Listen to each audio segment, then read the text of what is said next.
Welcome back, DIVEBOMB IndyCar podcast. As the saying goes, the show must go on. Just 1 week after Felix Rosenqvist crossed the line, marginally found David Malukas and drunk the milk and kissed the bricks, the IndyCar show was straight back at it on the streets of Detroit, possibly the polar opposite of the IndyCar spectrum to the Indianapolis Motor Speedway. It never stopped. I don't know if Archie has. I have recovered from my jet lag. It's taken me a little bit of time, but we are there. And for the first time in my life, it feels bizarre covering IndyCar whilst not being at the track. I'll be honest, I actually recovered from my jet lag with my 13-hour sleep that I had the night after getting home. That kind of cured that immediately. But I'm definitely not over the hangover. Like, it's very strange. Like, I just kind of keep waking up confused. And maybe part of that's because I actually wasn't at home for most of the weekend. I was down on the South Coast on a slight holiday for the weekend. But yeah, I keep just waking up really confused, thinking I'm still in Indy, and you know what, we actually were handed a pretty fun weekend, and I guess from our point of view, it's a good one because there's a lot to talk about, and it was chaotic, it was contentious in some parts. There was aggro as well. We had some pretty good drives through the field, some valiant drives as well. Yeah, as you say, show must go on, and the show kind of delivered this weekend in its weird and funky Detroit way. And usually when we have a lot to speak about, it kind of all centers back to the same person, and that always seems to be Álex Palou. And once again, he took victory, his 4th victory of the season, as he continued to extend his championship lead over Carl Kirkwood, obviously, who overtook Malukas in the standings, and once again set the benchmark. Even at points in this race where I felt like he didn't have it under control, him and the 10 team, as they always do, found a way to find themselves in victory lane and continue, his domination over the series in the Honda, which made its return after Barber last year, making quite a significant statement in the headquarters in the hometown of Chevrolet, which was obviously a bit of a deliberate marketing move there from Honda and Ganassi. But once again, we kind of ran out of superlatives for Álex Palou. But one thing we've really kind of emphasized this year at times is how much of it is the 10 team as well. And that, again, really came to the fore. Palou started on pole, which maybe was a slight surprise. And even though he kind of lost the lead to Power and McLaughlin, and obviously the Lundgaard got past him as well, he was obviously the first to pit, which kind of cycled him back into the lead at that point. Again, credit to the 10 team. And of course, there's going to be the argument, oh, well, they got lucky again. And there's no hiding from the fact that, yes, that caution came at a very convenient time for Palou just after he made his second pit stop. But at the same time, it's part of the game you have to play now at tricky street tracks like this, where you have to prepare and anticipate these cautions. And that's what the 10 team do so well. Yes, maybe Palou was a little bit fortunate, but it doesn't take away from the fact he drove brilliantly once again. The fact that the 10 team nailed the strategy once again, particularly when tyre choices, he was on the right tyres at the right time all the times we clearly saw. And when you have the combination of such a fantastically operated team and a driver of Álex Palou standards behind the wheel, you have this combo which is just undefeatable. It feels like him not winning 2 races in a row feels really strange. But we're back to usual quarters in this occasion in the streets of Detroit. It's funny, I feel like we've made a thing of Palou coming out after these wins and saying, "Oh, that was a really tough race. It was tough. It was very tough."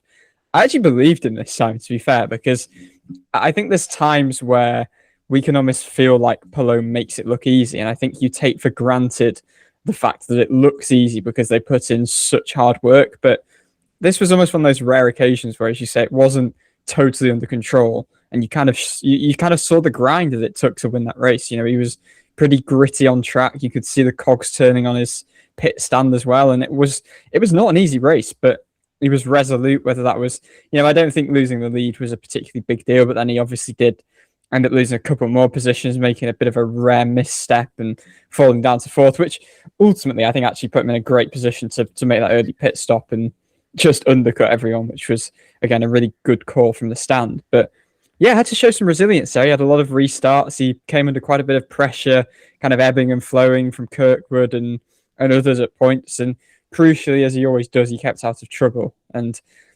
that's just something Palou always seems to do. And yes, team made the right decisions. You make your luck in those situations. And I think it was a particularly known factor this weekend with this change in rule, which again we'll discuss later, where cautions are just being thrown immediately now. So you had to be even more alert to not being kind of caught staying out too late and get caught in that danger zone, as they call it. So yeah, it wasn't his usual dominance, but I think it was just equally an impressive kind of brand of win, especially considering he just continues to basically just take it to Andretti on street courses, which is in some ways their home turf. And that's now 3 street course wins in 4 attempts this season. And he's beating Andretti at their own game. And even Kyle Kirkwood after the race conceded that they may have lost that advantage now. And it's not necessarily that they've regressed, but Palou, kind of going back to what Chip Ganassi said at the very start of last season, continues to evolve even more. I think Ganassi's street course package probably has got better as well, but there is still disparity, obviously, between Palou and what his teammates are doing. I think qualifying as well also showed that raw pace that he's essentially not just clawed back on Andretti, but used to usurp them. I mean, that's kind of a general thing as well. Like, Palou is now the qualifying benchmark, and he was never a bad qualifier. But before last season, he had 6 poles. He now has 16. He's taken pole in 4 of the 8 races so far this season. The last 3 races, all coming on different types of track as well. So it came across to me as Kirkwood felt a bit dejected after Detroit. This felt like the one street course which really has been Andretti stomping a ground. We saw Colton Herta take last few poles here recently. Kirkwood pretty much led comfortably the majority of the way last year on his way to victory. This felt like it was a proper Andretti street course, and then Ganassi and Palou come in and suddenly they're the ones on top, and it felt like they were on top all weekend. It felt Andretti were constantly the ones chasing, and yet Palou obviously pulled out the bag once again. And I don't want to say championship fight over, like it is less of a margin than it was last year, but he's now got over that race winning margin. He heads to tracks like Road America, Mid-Ohio, Portland, where we know he's going to be really, really strong at, and he's going to be the heavy favourite for victory. And where does Andretti's advantage lay over Ganassi and Palou? It's quite hard to find a singular flaw in that 10 team at the minute. Like, race to race, even when he gets unlucky, he still gets good results. Like, there's this whole thing about how lucky Palou is. We don't really talk about times when he gets unlucky. Indy GP gets called out for strategy through that messy yellow situation. Indy 500 becomes 7th because they got the strategy slightly wrong on that occasion. yeah, obviously, I think just going back to your points about the championship fight, 62 points, I think I'm right in saying. So, yes, it's above a race distance. I don't think you can say it's over yet. There's still 10 races to go. It's kind of mad, really, that after Gateway, we're going to be at the halfway point. Like, one errant result for Palou, like he might be taken out again on one of these short ovals. He might be taken out if Markham ends up being particularly chaotic or Washington, D.C. ends up being particularly chaotic. So, there is jeopardy. Obviously, that jeopardy exists for everyone. Kirkwood could very easily be taken out, and that could, the advantage could grow there as well. But you're trying to claim that Palou can be caught, but there's no way you think anybody's going. Even if Palou, let's say, has 2 bad races, that anybody's going to use that. I'm not trying to claim that he can be caught. He can't be caught. I'm trying to kind of weigh up the factors, but ultimately, he's not going to be caught. No, there's Gateway is probably his worst venue on the schedule.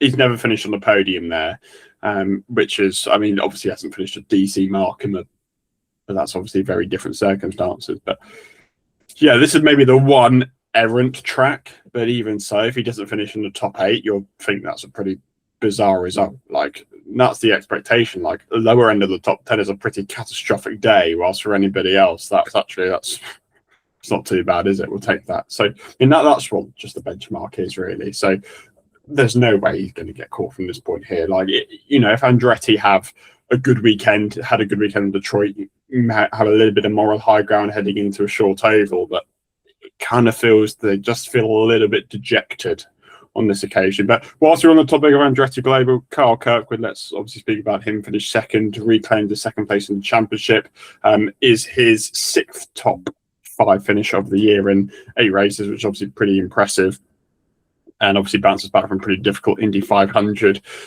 But at the same time, you feel like he's going to be a little bit disappointed. Qualifying seems to be a bit of an Achilles heel for Kirkwood. Like, every time you think he's got a really good package, Andretti's got a really good package, he just seems to make these small little errors in qualifying, especially come the fast 6, fast 12 stages, where it's really cost him. Like, his qualifying lap was incredibly messy.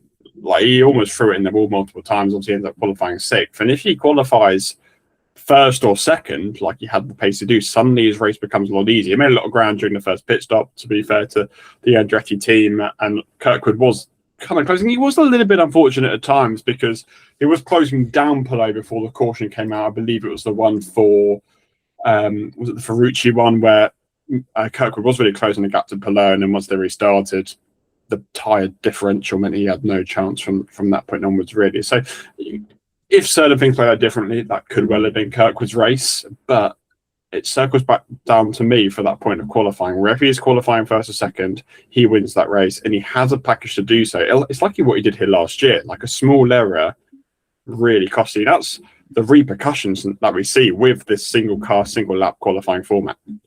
Yeah, and it's not like those little moments are coming early in qualifying, or at least not frequently coming early in qualifying. It is kind of happening in that end phase. He's just not quite finishing the job, I guess is probably the way to put it.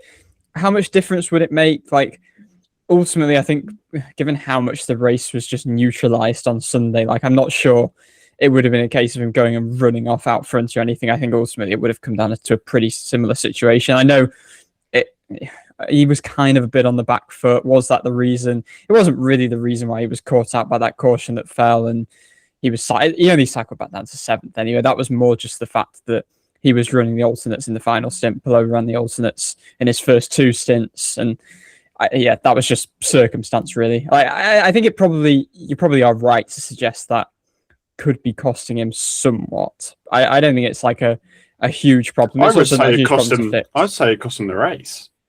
Do you think so? In what way? Yeah. Well, track position was pretty important, I think, as we saw, like, at times during the race. And if Kirk was ahead of Palou, he cycles out all these pit phases in front of him, and suddenly his life becomes a lot easier because he's always the one doing chasing and had to get that extra car between him and Palou. Like, ultimately, I think that makes a difference. And Palou starting first, he's qualifying sixth. That's 4 cars in between them, which held him up in the opening stint. Like, yes, if he had ran away, that gap would have been clawed back for the caution anyway. But I think track position, like, you could overtake, but it wasn't incredibly easy. I think there's a good chance he would have won should he have qualified on the front row. Possibly. It was still it's obviously between them anyway. Yeah, so. it's impossible to say, but his life becomes a lot easier when competing for the victory if he doesn't have to get around another 4 people before he comes around to Palou. Yeah. I mean, you could be right. I think ultimately, bigger picture, he's made another step forward this year, kind of continuing so far this year, continuing what we have really seen from every year with Andretti so far. I think it's now a very key portion of the season. Obviously, he won Gateway last year, and that was kind of it for his season, really. It kind of just derailed from that point. So I think your Mid-Ohio's, Road America's, Laguna Seca's, that's going to be defining for his season. And, again, like, I don't think it's going to be defining in the respect of if he has a great weekend, he's going to win the championship. I think it's just defining in terms of, I guess gunning for second. He's obviously gunning to win the championship, but if the ceiling's second place, he's got to have a good second half of the season so he doesn't fall like he did last year. But to be fair to Kirkwood and Andretti, it wasn't just Kirkwood competing at the front like we've seen in other cases of the season. It was obviously Will Power, who was kind of really leading the Andretti charge for a lot of it before his chances fell by the wayside, obviously colliding with Scott McLaughlin kind of late on there. And it was a better weekend for Power. Ultimately, it's the bottom line. He qualified in the front row, was competing in the front, obviously took the lead and led a little bit of the race there, and kind of just got caught out a little bit in that pit stop phase. But once again, there's kind of this common theme for Will Power that a seemingly small moment, or like, it's not necessarily always an error, this one wasn't really his fault, has just the biggest consequences. And here we are, almost halfway into the season. He lies 18th in points with 1 top 10 on the same amount of points as Louis Foster. It's just been the most bizarre seasons, and this really kind of continued that, where once again a good result kind of fell out of his hands. But it reaffirmed Andretti have a good package, and that Power still certainly is capable of competing at the front. And there were times he thought he would win this race. But as I said, collided with McLaughlin kind of late on, which led to pretty significant damage. And that unfortunately saw his race done, which was a huge disappointment because I think I would be pretty certain Power would have been on the podium there if it wasn't for those incidents. So, I mean, I don't even know what you say at this point, apart from it's just so incredibly unfortunate. And I mean, if he had any luck, he'd have no luck at all, whatever the saying is.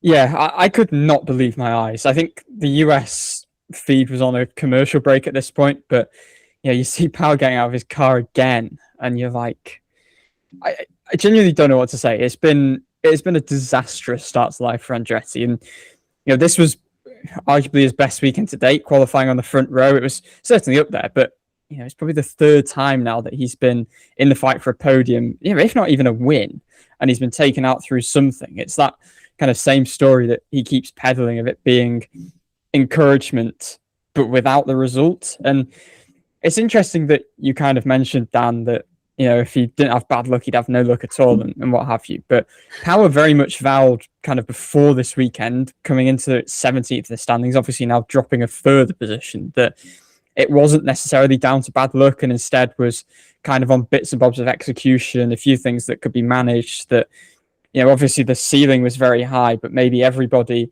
including himself, had not done their jobs to their maximum capability so far. And this time was an interesting one because ultimately McLaughlin triggered this back and forth that they had. And, I think there were probably 3 different bits of contact. Kind of, you've alerted me that it was the first one that kind of at least started some of the damage that Power sustained. McLaughlin had a moment, and Power was kind of basically squeezed into the wall, went a bit airborne, which was kind of quite dramatic. And then, after that, there were a couple more bits, and I've seen some people saying it looked a bit retaliatory from Power. I don't think you can necessarily say that. But well, his suspension was broken. He could turn into the corner. Yeah, I think there were, I don't know. I think it still looked like there were a couple of aggressive exchanges in the aftermath between the pair of them. So, yeah, this one, yeah, I mean, it was unfortunate. Again, like I think he's probably might reflect back on it and maybe look in the same breath that it's not just purely misfortune, like an engine's just gone and blown up or something. But McLaughlin was pretty in the wrong for the first thing, even if it wasn't. I don't think it was malicious. It wasn't something he intended to do. But this was just another day ruined for Power, where you kind of come into it thinking like this is a really crucial day for his season. Getting to the midway point, really needs to just turn things around in points, even if it's just to vault him into like the top 15 at this point. But yeah, it wasn't to be. Like he had faded a little bit in the race as well. Obviously, took the lead off Palou, then really started struggling. But I think there were some signs that kind of maybe just regaining a bit of trust and confidence in the car, or gaining trust and confidence in the car that we hadn't really seen. Some nice late braking moves, whereas brakes had been a bit of a problem for him. But yeah, just didn't kind of fall his way in the end. Obviously has the scuffle with McLaughlin, and yeah, down to 18th in the standings after 8 races. I mean, that's pretty remarkable. I mean, I think Power not fully blaming bad. Like, you can't give bad luck as an excuse, but ultimately I still do think that's a big factor. Like Phoenix, an unfortunate puncture. Indy 500, yes, he probably wasn't on for a great result, but again, that was completely out of his control. And obviously here, like, again, the racing was aggressive, but that they probably didn't deserve to break his car. But obviously, execution-wise, yes, you're right. Long Beach was him running over car collect pit crew. Indy GP was him making the mistake coming out the pits. Even Barber, though, actually, Power made the point that they were told they had to move their brake line, but it wasn't in a place that they'd put it before, and a zip tie broke. So it was unlucky, but something there were circumstances, basically. And I think that's kind of the point that he made, that there have been circumstances that have led to a lot of these things. I think the 500 in particular, that was purely unlucky. But yeah, there's just bits and bobs that have just been messy. And I think messy is the word to describe how his season's gone, basically. How McLaughlin's argy-bargy was kind of one example of a lot of unpenalised, aggressive contact manoeuvres in the race. Louis Foster and Marcus Armstrong was quite notable on the start, and we basically saw it up and down the field to us. Kind of everybody was getting their elbows out, especially down in turn 3, because that was your overtaking opportunity. And it's an interesting one, because IndyCar didn't decide to penalise anybody for it. Foster Armstrong kind of set the precedent where you can kind of budge somebody out the way in order to gain a position. And once one person kind of goes into the limit, the next person is, and the next person is, that's going to create a spiral effect, really. I've got my thoughts on it, but I don't know what you think. It's a bit of a there was a lot of it going on. It's more than we see usually. Like, I guess it's, as I said, it's all about those boundaries. Like once one person do it, everyone else knows, okay, I can get away with this. I'm not going to do this. See if I can get away with that. Like, ultimately, McLaughlin pushing power into the wall that first time probably should have been something he was penalised for, possibly. Like, you're damaging a competitor's car through a manoeuvre you've made. You probably shouldn't get away with that. I mean, McLaughlin obviously did have his own car damaged in the end, which basically put him out of the race. But it's not something we've really seen before, especially on the street courses. So it's just kind of an interesting observation. That's something we really saw throughout the race. I think the Detroit weekend's kind of a perfect storm because the track invites chaos. It's pretty hard to overtake. Yeah, you've got the big, obviously big braking zone into turn 3, the hairpin, where it does invite lunges, and I think drivers get desperate because it is so difficult to pass. Yeah, I mean, there was obviously there was some contact that was clearly egregious. Like, you had Rossi into Grosjean, you had Ferrucci into VK, Simpson into Rahal. They were kind of more just clumsy misjudgments, whatever you want to call them. I think particularly Rahal was pretty annoyed at Simpson, despite obviously recovering to third. The Ferrucci VK one was in a tight section of the track. That was pretty light contact. The Rossi one was a pretty wild misjudgment, to be honest. And if you want to see a funnier one, watch the start of the Indy Next race. Yeah, that was insane. Lockie Hughes with a out of control lunge. But yeah, they were obviously egregious ones. They got penalised. Fair, whatever. The point I was going to make is there a line? Because don't get me wrong, I love the rawness and the aggression that's encouraged by IndyCar, and the cars are so robust that a lot of the time, until you do start kind of whacking walls and getting quite hard hits like we saw with Power and McLaughlin, you can get away with it. But there were moments like the one that stood out to me from pretty early in the race was Foster in that turn 3 hairpin on Armstrong, where, fair enough, he's used all of the track. Armstrong's not ended up in the wall. It is a good move, but he did drive him miles wide of the corner to make the move. So it's just that sort of moment where, is there a point where the stewards need to step in to just prevent the precedent getting a little bit dangerous?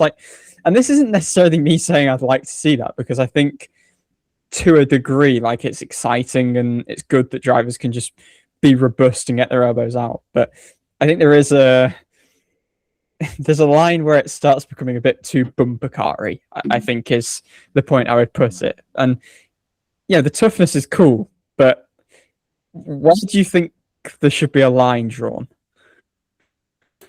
Well, I think the line is drawn where somebody's car is damaged and they're in the barrier. What? But then there's kind of the other part of that, whereas a really heads-up driver could see a car coming for a lunge and just get out the way. Whereas if they were to just drive normally, they could be damaged. That's the only thing that I would say about that. Because you could still have an egregious move pulled on you, and the only reason you avoid damage is because you've basically driven out the way. Yeah, but that then creates... you're not going to penalise somebody for making a good dive bomb on somebody, are you? No. Is the flip side to that. So does that ever really it's happen? Hard. It's hard to police, which I guess is why, gloves off, just get on with it.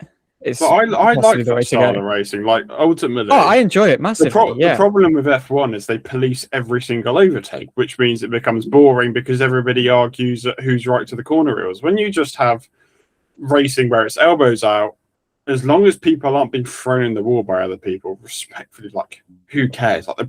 If you have a clear precedent for everybody knows where the boundaries are, and that remains at that. When Armstrong got basically shoved out the way by Foster, Armstrong full well knew for the rest of the race, okay, I can make that move on somebody else. As long as he's not throwing anybody else in the wall, what's the problem? Yeah, I think that's the side I come down on ultimately. That's just what people say makes IndyCar, that you can do that sort of thing. And yes, obviously there is a line, and especially kind of when you get to the road course and people start driving people very clearly off the track, that's not right. But yeah, I guess if you can execute it, you both come out safely.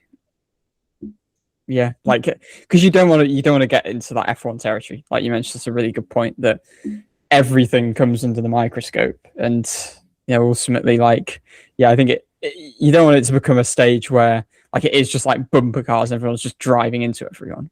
It was a bit of a wild weekend all around for Team Penske. McLaughlin we obviously talked about, but let's go on to David Malukas, who had a really crazy weekend. Crashed in qualifying. He's been pretty much the best qualifier in the series after Palou for the course of the season, and throws it in the wall in his group session. Meant he started at the back, and then really quietly made good progress throughout the race. He was on a pretty good strategy, and then as soon as he suddenly finds himself battling for a podium, Carlo just gets caught out in an incident with Mick Schumacher, which he could do nothing about.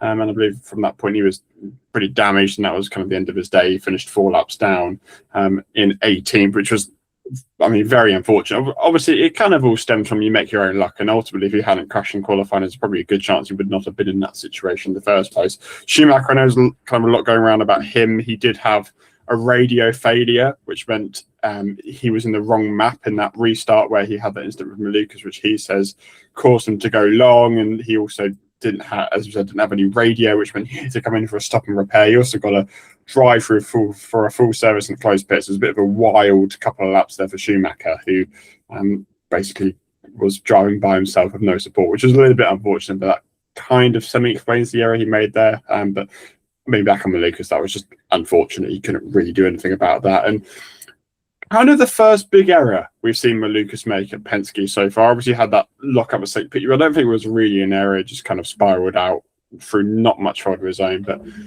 that was kind of the error we saw, which I guess we were kind of concerned that would happen pre-season. But, ultimately, he's really exceeded expectations, so you can't really hold this against him too much at all.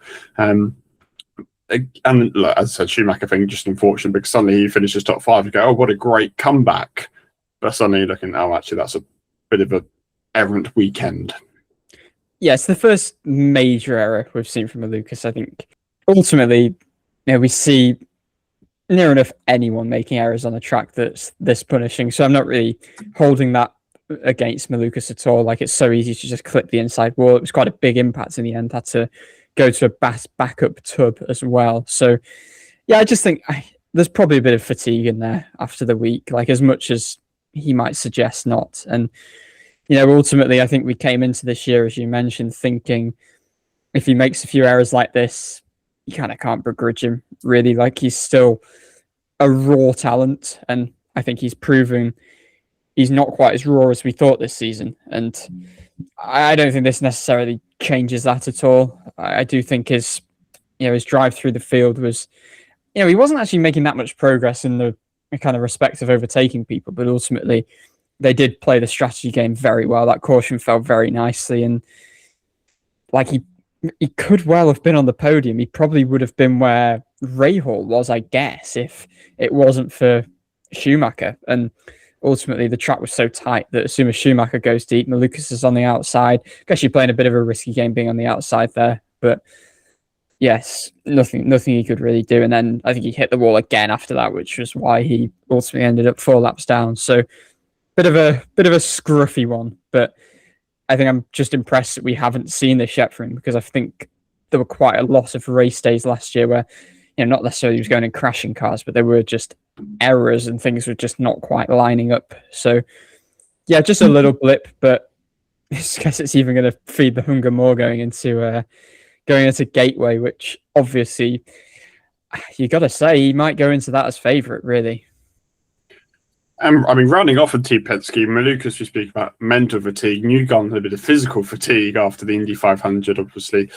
He was in a crutch for the majority of the week. It kind of felt at the start of the weekend that he shouldn't have really been racing. He was quite significantly off the pace. He qualified 21st. Even at the start, he was dropping back pretty significantly. And it was kind of it's by his own pace-wise at the back.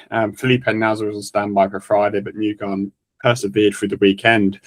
It was a bit surprising to see the extent of his injuries.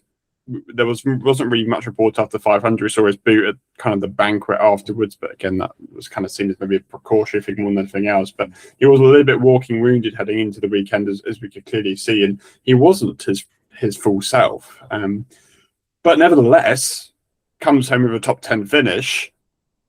yes, a lot of that will be down to strategy rather than raw pace, because I think he'll be the first to admit that he was not up to 100% this weekend. So credit to the two Penske team there, but credit for Newgarden for staying with it and bagging himself a top 10 result. I mean, it ultimately begs the question of, should somebody be driving with kind of that level of injury? You don't really know, but I mean, pretty good result. I'm sure like that. That's a much better result than he expected coming into the weekend. Just credit to where credit's due. Like ultimately backing a top 10 in that circumstance is pretty good. Better than most of last season. Didn't see him in the top 10. Well, I can't remember the exact stats, but maybe 7 top 10s possibly throughout last season. So a better day than a lot of what we saw last year in that bizarre year of a lot of bad luck. But yeah, like, I mean, the funny thing with this is we don't actually know what the injury is.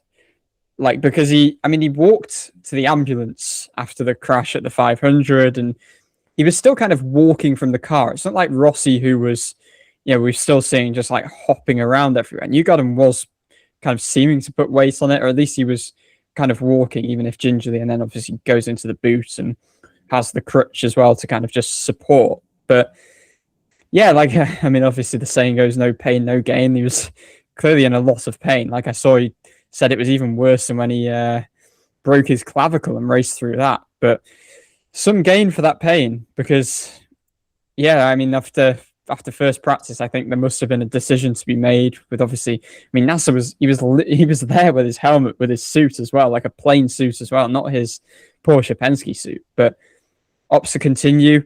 Qualifying, I was a little bit worried because he was quite far off. I think I don't know, I think they said on the broadcast, I've not actually checked this, I think he was 1.2 seconds off, and only Schumacher behind, and Schumacher, as we actually didn't mention before, crashed in qualifying. It was a messy weekend for him. And then kind of the race starts and you immediately worried about Newgarden as well, because he's 2 seconds off the lead pace. He's about half a second off anyone's pace, and he's being dropped basically. But ended up doing what he was there to do in terms of picking up the pieces in a race where attrition was inevitable.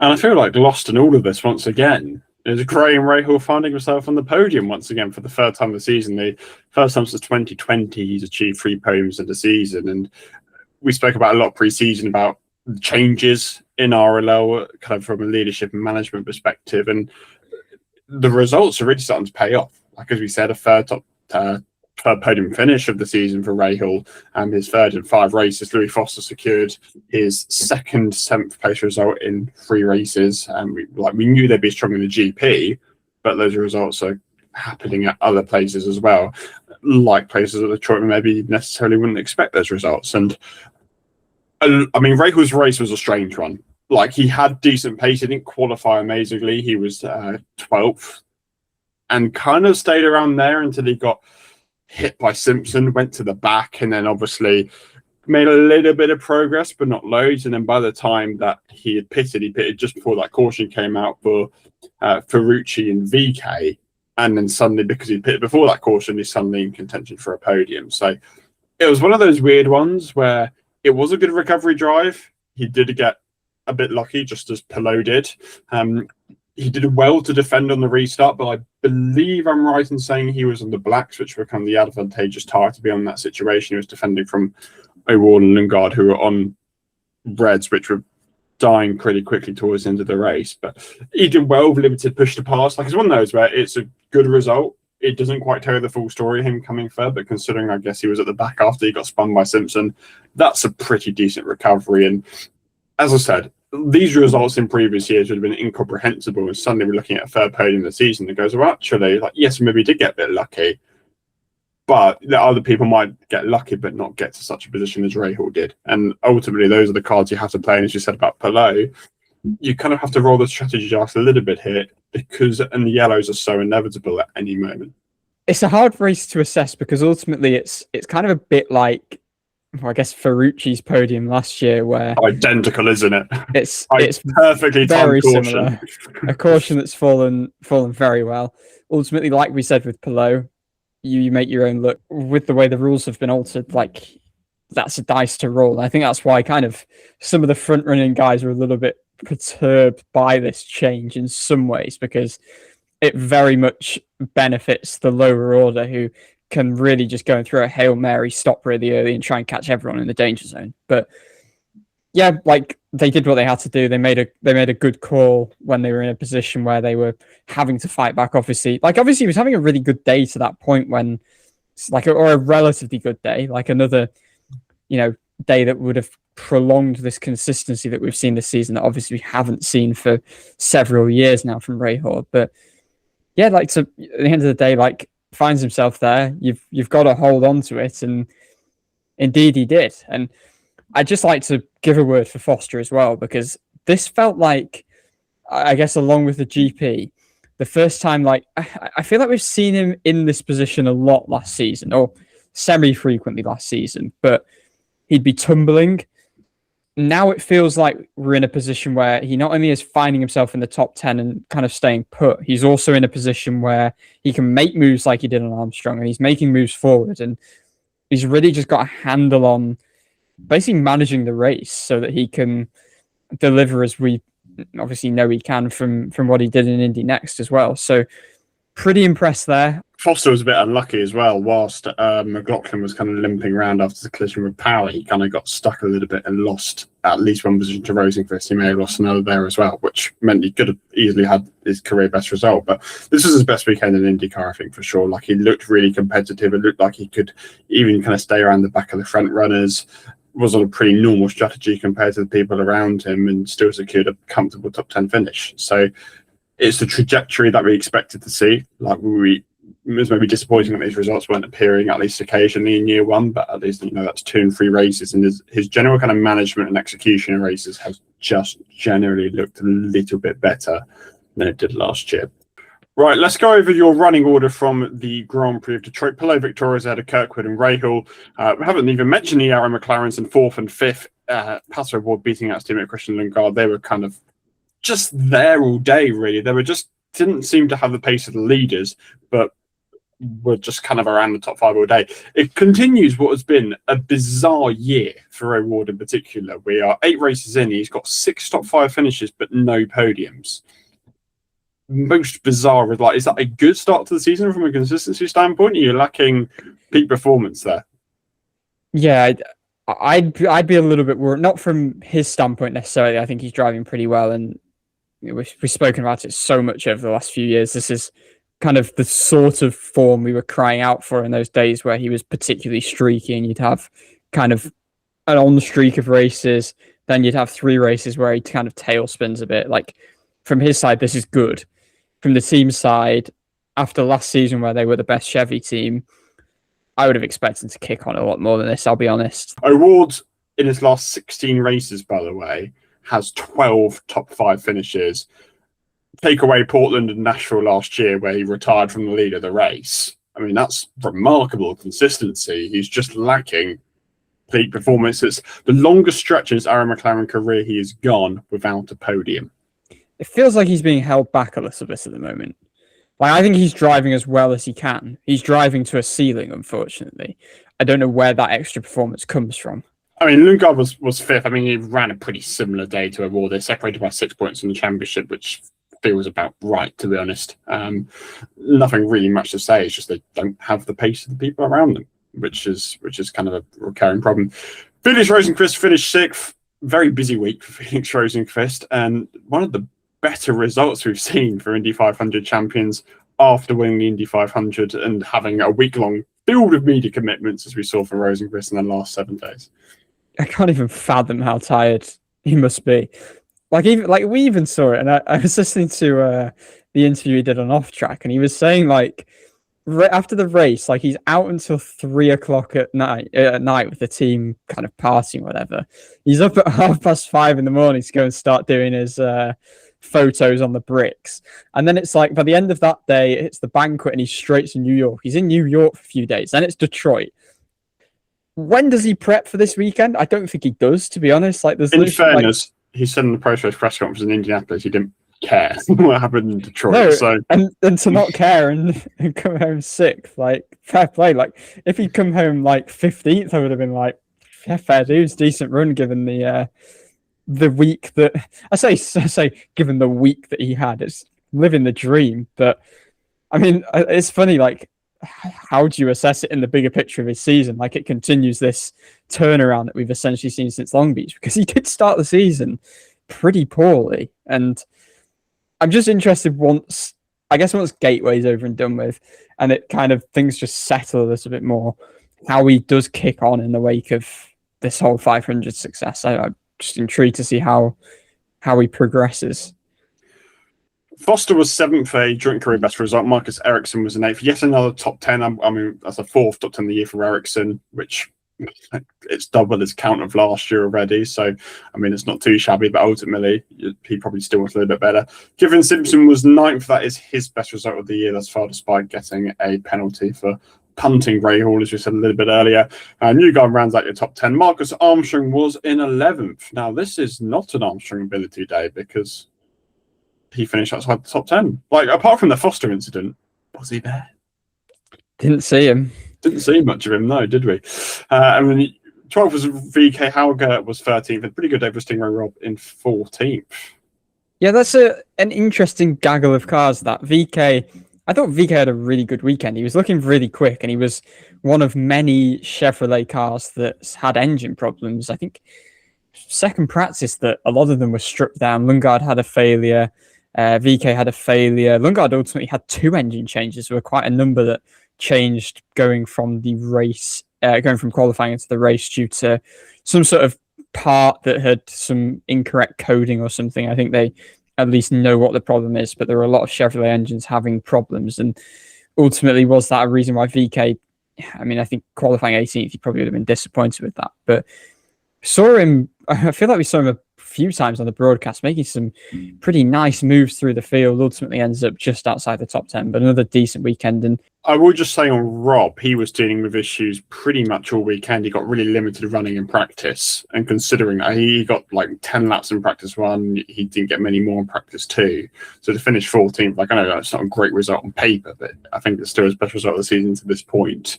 And considering the lack of running he had, it's probably a bit unfortunate. If he had a bit more running, he might have well been in top 10 contention.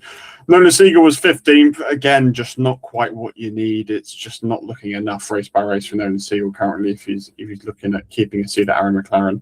Kai Cadet was 16th. Alexander Rossi was 17th. Now, I actually think Rossi was having a really good weekend considering his injury up until the point he ploughed into the back of Romain Grosjean. Like, he qualified a pretty respectable 14th. Like, his injury's been made to be a lot, like, you've all seen it. He can't really walk anywhere.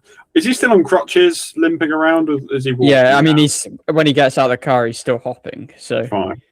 But like, even so, like, he was running comfortably from the top 10 for the large majority of the race until he punted into Grosjean. So that was a bit of a shame because it would have been a really impressive result for Rossi otherwise, should he not have had that moment. We obviously made a lot of kind of Newgarden's valiant effort. I think it's kind of equally kind of echo those sentiments for Rossi, because we know obviously he'd had that surgery in less than 2 weeks prior to the race. I mean, it's pretty impressive that he's ploughing on through. So then we move on to the people who had issues. So Malukas, McLaughlin, Grosjean was punted by Rossi, Schumacher, Power, Ferrucci, who retired with a mechanical. His throttle broke or something really bizarre, which ended up causing the final caution.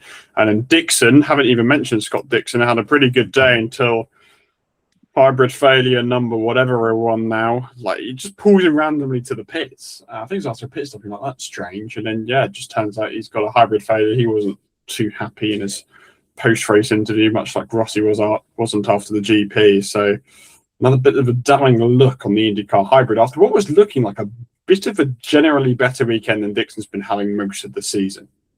Yeah, I mean, he qualified in the Fast 6 again. I think he obviously started the season qualifying pretty terribly, really, but that was strong. And just on that hybrid failure, I found his just very dryly delivered quotes quite funny. Another joyous hybrid failure was what he said, and he concluded his TV interview by saying, "I don't think anyone wants to buy these." I don't quite know what that meant, but I think it's safe to say he's not a fan of the hybrid. And last place was Christian Rasmussen, who hit the wall all by himself on lap 9. A bit of a clumsy error. Rasmussen's now second to last in points, only one ahead of Mick Schumacher, which isn't a great look for a third-year driver. yes, Phoenix accounted for a big loss of points there, but his road and street form is not very good. And I mean, it rounds off a disastrous month for May where he didn't finish any of the races. Like GP and the Indy 500, obviously mechanical failures, whilst this one wasn't. But I mean, you just kind of expect a little bit better. Like, it feels like he's really not kicked on at road and street courses since he's come into IndyCar. Yeah, like I mean, I looked at this weekend. He's qualified 9th. ECR looked pretty strong, and I was kind of thinking that, okay, maybe this is a bit of a platform for him to build off of. But I think he must have dropped a few positions at the start and just undoes it all basically. So yeah, like you're right. He obviously started that first season purely on that road and street program. Last year, really should have been the year of kind of obviously managing better results, also just polishing. He's still very, very unpolished on road and street courses. And it is a real conundrum for the team because on one hand, they have one of the best oval drivers in the series. He probably without question is in the top 5. But then kind of how do you approach that balance in terms of, I mean, do you do like a split program thing again where Rasmussen takes the ovals and you find a road and street specialist?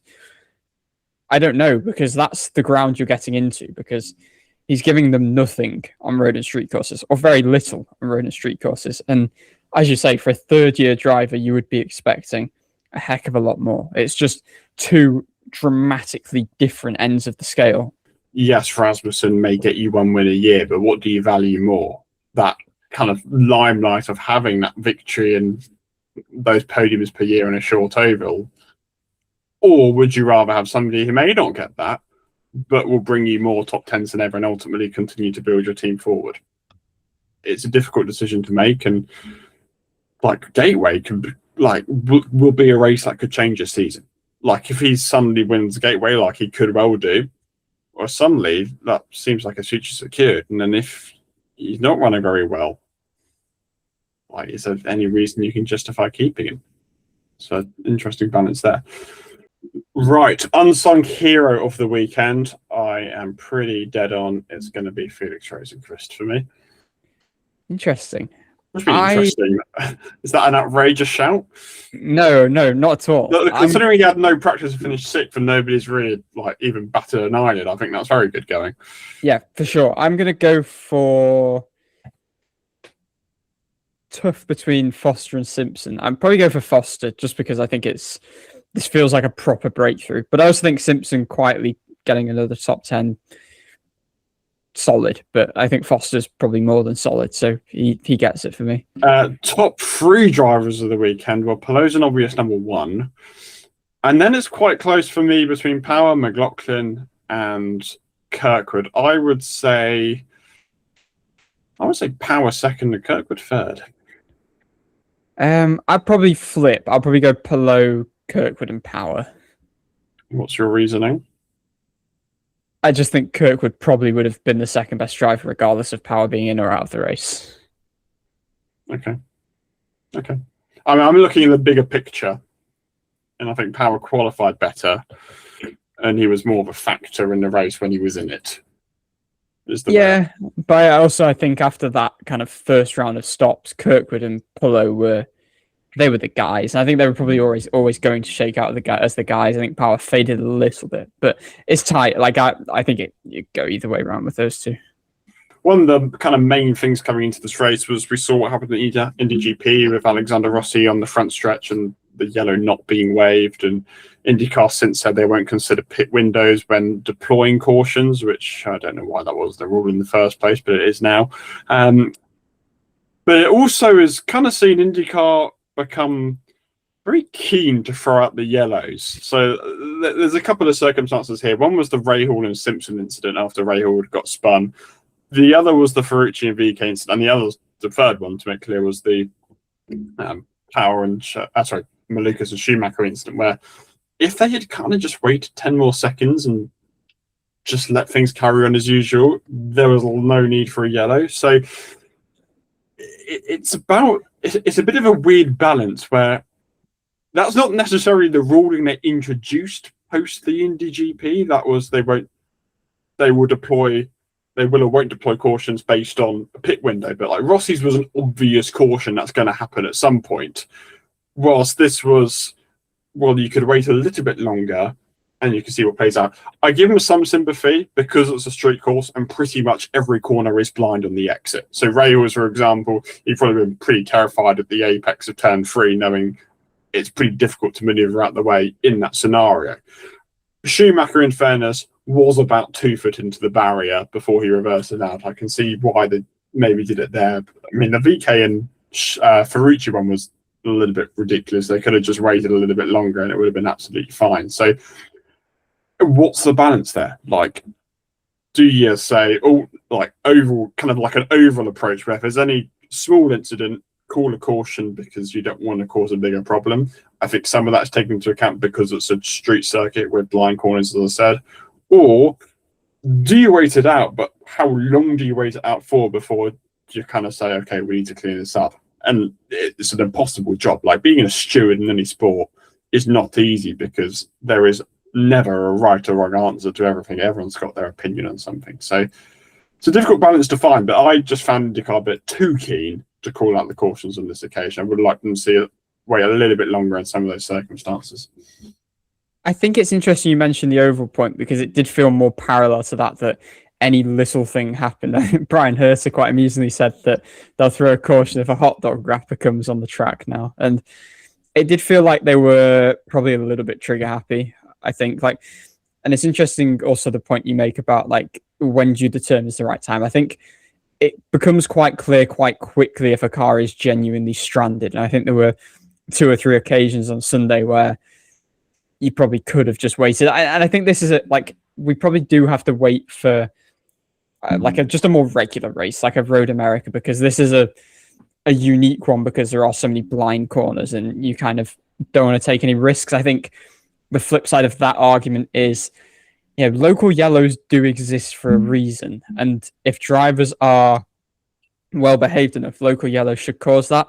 Also comes on to what we should maybe discuss just after this point as well, whether IndyCar could adopt something like a virtual safety car system that prevents the need for what feel like quite just exhaustively long cautions for very little things without cars even ending up getting stuck. Well, I said on Twitter, you need some sort of virtual safety car or slow zone or whatever it is. But I got particularly triggered about this on the Indy Next race because there was a small bit of debris off the racing line. And yes, you have to clear that bit of debris. And no, you can't let a marshal run out on the track and grab this piece of debris. But it felt ridiculous that we had a caution so long over something so minor, which ultimately has no outcome on the proceedings of the race. It's like what we saw at Long Beach when you got and ran over that bit of debris under caution anyway. So the caution ended up being completely pointless.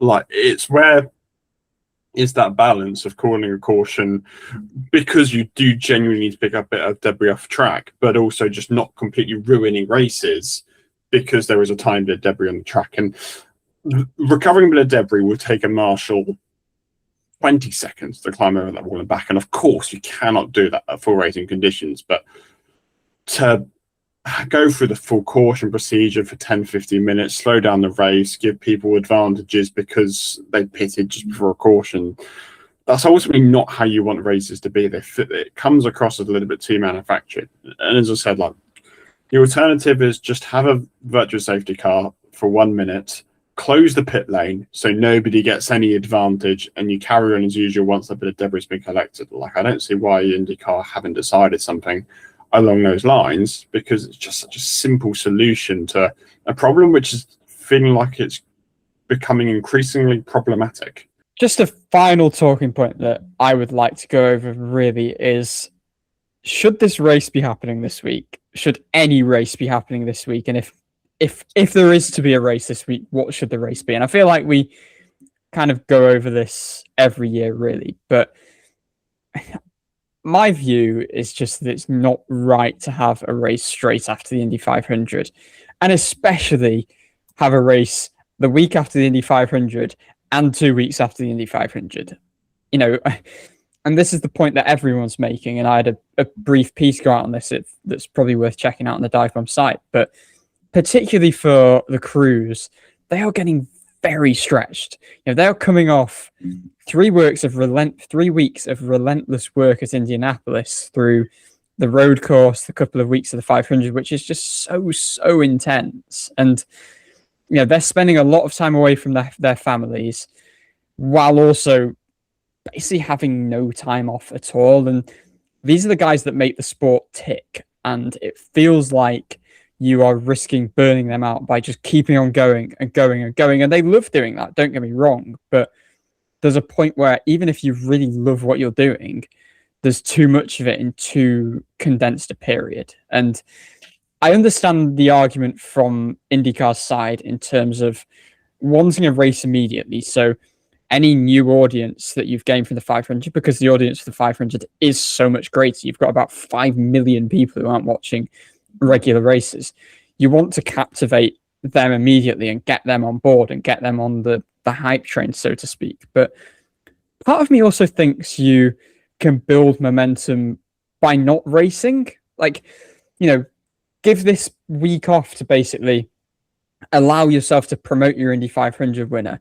Let everything that's happened in the 500 breathe. It felt like we had to move on way too quickly from the 500 and how awesome that was. And also, if you had that week, you then have a chance to just build up to the fact that, okay, we're going from the 500 and now the focus is on the championship. And, ultimately, if they really insist on having a race, I think it's pretty pointless doing something that is the complete opposite. Like, I have a firm belief, whether it's 2 weeks after the 500 or you insist on racing the week after the 500, it needs to be an oval. It needs to be an oval because it's basically a different sport, what we saw in Detroit, to what we'd seen only a week prior at IMS. Like, that's just the reality. And I think the way it is at the moment, and don't get me wrong, we love IndyCar racing, and I just find it quite hard to get properly excited for Detroit immediately after the 500. It feels more of a come down. I guess this is particularly for Harden fans. Maybe it's not the same if you're trying to attract those casual or new viewers, but it feels more like a come down to me than actually building any momentum. And it's just a shame that you have such little time to reflect on the most amazing thing that happens once a year. Well, the argument always is you have to harness momentum from your Indy 500, especially a finish like that where people would have seen it all over the world. It's a great opportunity to do that. I'm not too bothered whether it's oval or a street course. I think overall the street course shows the diversity that IndyCar offers, which is a plus of that. But I also see the benefits of the oval as generally more exciting, high-octane racing. However, I do think if you're going to harness your product, Detroit probably isn't the place to do that. Like, this year wasn't as bad. It wasn't good.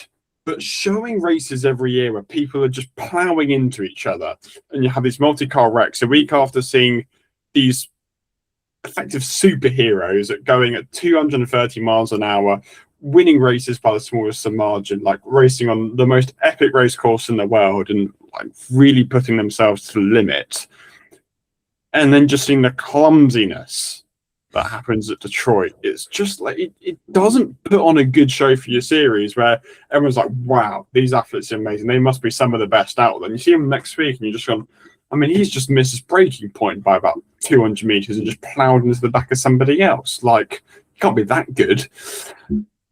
And that's the weird balance you get. And like, there's a whole press conference about kind of how is the important weekend for Detroit. And for General Motors or Detroit, of course, you want the weekend at this point. How much of this clumsiness comes from people just being tired after the Indy 500 and basically traveling straight to Detroit?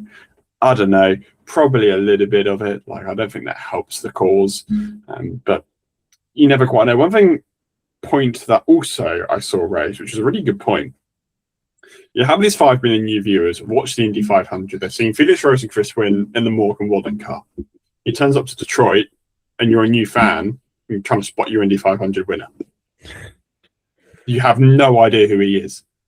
And that's look, sponsorship is very important, obviously. And sponsorships are arranged well in advance before the Indy 500 for the race. It's not like they turn up on Wednesday and go, you know what, we're going to have some other band on the car this week. It was planned months ago, in all likelihood.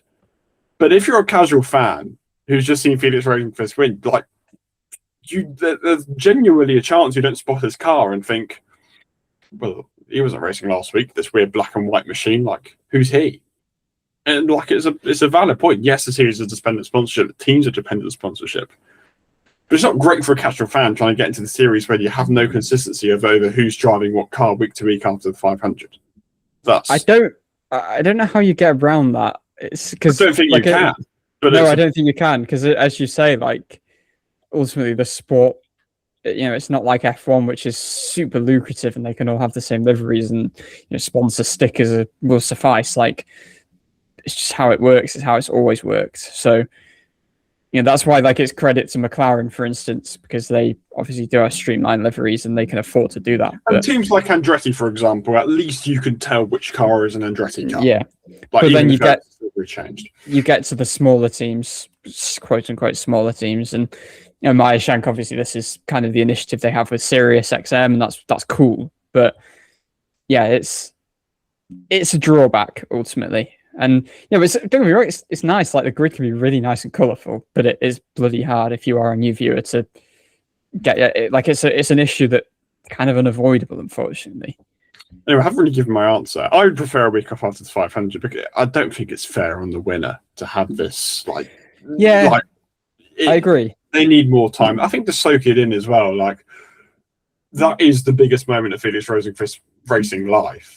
And he hasn't really got an opportunity just to be at home for a couple of days and kind of recognise the accomplishment that he's had. He's not even going to get that this week either, because he's going straight. And it's not fair on them because they don't get any prep. Like, you feel like if you really want to harness your product, giving people kind of a week, because you're not thinking about Detroit during the month of May at all, because why would you? And maybe giving teams a little bit of time to prepare would lead to maybe slightly better racing and a slightly better product. Yes, you want to harness your momentum, but I feel like delaying it a week, people aren't going to lose loads of interest. Like, if you've enjoyed what you saw at the 500, you're not going to go, 2 weeks of the next race, pathetic, I'm never watching this again, are you? Like, if you ultimately enjoy it, you're going to find out when the next race is and tune in then. Well, it doesn't have to be a race next week. And that circles back to the point I made. Like, I actually genuinely don't think to harness momentum, you need to be racing immediately after. I think having that breathing space can almost help the momentum, personally, just because it gives more chance to, like, as I said, just dissect everything that's happened. And it's a really good point that you make. Obviously I put emphasis on the fact that it's brutal for the crews, and it absolutely is, but it is a valid point that for the guy who has their dream come true to win the 500, even in the press conference immediately after, I know as much as he's not thinking about it, he's being asked about Detroit. That shouldn't be how it is. It just shouldn't. Before we get on to the tournaments to round off for the episode, we caught up with Santino Ferrucci actually in a midweek media course. So here is Ferrucci just on a range of different topics. He's back at the box. Archie O'Reilly, DIVEBOMB Motorsports. Great to see you in Indy. Hope you had safe travels. Go ahead. Yeah, it was good, thank you. 13 hours of sleep last night, so nice to recover from the jet lag. Santino, obviously now the picture shifts back to points and the championship. You're 15th in points, I believe. So I guess what do you kind of need to do to maybe regain the consistency that we saw, particularly in 2024, or I guess to repeat the kind of peaks that we saw in this period of last season as well? Kind of what do you need to regain? Yeah, I think there's been a lot of change. I think with the crew, we're in a different crew this year. I think we've just been a little bit more unfortunate. If you look back at St. Pete, lap 1, you're out. Arlington, it was on me. Barber went smooth. Phoenix was missed strategy, but we still finished 11th. Indy GP, driving around with the rear floor and then getting punted doesn't help. I don't think we've not been consistent. I just think we've been unlucky. If you can tell me where to purchase some, I'm all ears. So that would be fantastic. But I'm just, I think that we'll hit our stride this year. I think Adam, my race engineer, has done a fantastic job. I mean, his first race as my full-time race engineer was actually Gateway last year. So this was his first 500 as a race engineer. and I think he did an amazing job. And I definitely know from experience that when you have an engineer that's their first race or their first 500 versus going into their next, it is drastically different. The amount that they learn and they gain is huge, and the momentum is huge. So I'm looking forward to definitely the second half this year. All these tracks that Adam and I had gone to, that we can continue building off of our car. We really started to hit a stride, like you said, last year with some really high peaks, and I just think that we can make those better. And obviously, I think you alluded in a previous answer to kind of the multiple teams you've driven for. Now this is kind of getting deep into year 4 with AJ Foyt Racing. So just talk a bit about, even if there have been some changes inside the team year to year, how much that stability is benefiting you after what was quite a volatile early kind of phase of your career, I guess. Yeah, I can never thank Larry enough for what he's done for my career. I'm just thrilled to be here year after year. I do love driving for AJ Foyt. I do think that I have a long-term home here.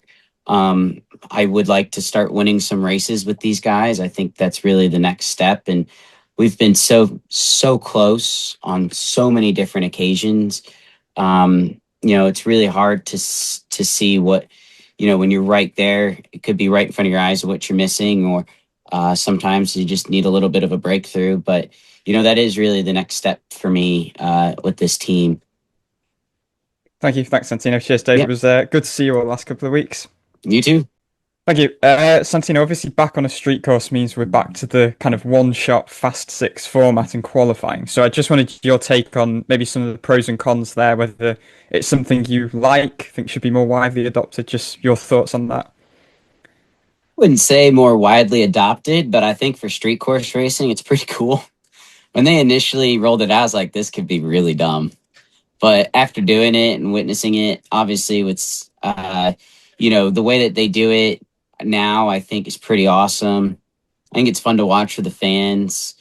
But yeah, I kind of like the one-shot qualifier for the street courses. I think it's rather fair. It's not something I think you can do on the road courses, just because the way the tires are and temperature buildup is so different. The street courses, the tires nice and soft, has degradation, all those things, which is really good. I wish we carried the same tires, street course to road course. It'd make it very fun. Okay, podium predictor tournament, and I think we have a new record this week for the lowest score, if that makes any sense. Because the lowest score this week was 4, which means you have to get at least 2 of the people on the podium correctly. It won't surprise any of you that those 2 people were Palou and Kirkwood. It just depends what order that they're in. Unsurprisingly, nobody picked Rahal. So depending on what order you picked Palou and Kirkwood, you are set. So the people who got Palou and Kirkwood correct were yourself, Archie, and James. You put Malukas in 3rd, James put Ericsson in 3rd, so you both got 6 points. The writers and Tom Gamel both got Palou correct in 1st, but Kirkwood in 3rd, so they get only 2 points for Kirkwood there, so they're on 5. Myself and the fans, we both went for Kirkwood and Palou 1st and then 2nd, so 2 points because they were the wrong way around. And then Will Buxton put Kirkwood bang on in 2nd, but only got 1 point for Palou in 3rd, so he also got 4. So standings are looking pretty rosy for you, Archie. You have 31 points, and the next best is 27. Which are James and the fans. Then it's myself on 26, Tom on 25, the writers on 24, and Will on 23. So a bit of a lead opening up. Nice. And in the Fast 6 predictor tournament, we were exactly the same this week, apart from I went for Scott Dixon and you went for Marcus Ericsson, right? And saying we both got Kirkwood correct, we both got Palou correct, we both got McLaughlin correct. However, Dixon made it and Ericsson did not. So I open up my lead by a further 1 point. What's that up to? 3 now? Yes, up to 3. And we are straight back at it this weekend at Worldwide Technology Raceway. So we'll come back to you with our top 6 for Gateway. How many the same do you think we get this week? Ovals tend to be very similar most of the time. 5. 5. Gosh, doesn't bode well. We usually go by one, but there's no point waiting. Let's just go with who we... Penske. Let's go... Yeah, Triple Penske. Let's also, before we do any more, let's go with who we think is different. I've got Felix Rosenqvist. That's probably my rogue shout. Yeah, okay. I went for willpower. Okay, fine. So I did go for willpower. So we're not 6. Went for Carl Kirkwood. Okay, I didn't go for Kirkwood. I went for O'Ward. Well, I went for O'Ward. So you didn't go for Palou. No. Okay, I went for Palou. Oh, so we're 4. Okay, that's not too bad. Like Triple Penske and O'Ward were kind of shoe-ins. It just Yeah. kind of depended on who you put 5th and 6th. Like, Palou's going to be on pole. you think he's going to be on pole? Probably. You think he outqualifies Malukas at Gateway? He'll probably find a way. That is an outrageous. No. My pick's Malukas, but Palou will probably find a way, knowing him. That would be some shock if Palou took pole out of Malukas at Gateway. I mean, we're due a Malukas victory, and this is about as good of a chance as you're going to get. David Malukas victory, but we'll leave it there for Detroit. As we said, the show still goes on to Gateway in the Burrito 500, as it should be known universally. And yeah, we'll be back this time next week for our Gateway review. It's a very late race for us, to make clear. Like, it starts at 2 a.m. in the UK, so you're probably looking at ending 4 o'clock if there's a quick race, probably closer to 4:30. I think that's the broadcast time as well, so the race is going to start even later than that. Oh, really? Okay, so the race is probably going to start 2:45. Probably no. It'll probably be about 2:30, I reckon. So 2:30. So we're probably looking at a 4:35 a.m. ending. I have to be up that morning, so I'm not sure how that's going to work out. I'll have to find that one out. Well, we'll be done with media stuff by I'm not bothering. 6 o'clock or 7 o'clock. I'm not bothering. You can do that. Nice. So if I love it. I love it every year. It's just cool. There's something cool about it. If there's any Brits out there persevering with Gateway, let us know. Or if you're watching on record, I also really don't blame you because. So anyway, we'll catch you there. Been a wild one, and stay tuned for Indy Next Debrief coming out later this week from a pretty carnage weekend in Detroit. But otherwise, we'll see you next time at Gateway. So thanks very much for watching. Thanks very much for listening, and we'll see you next time.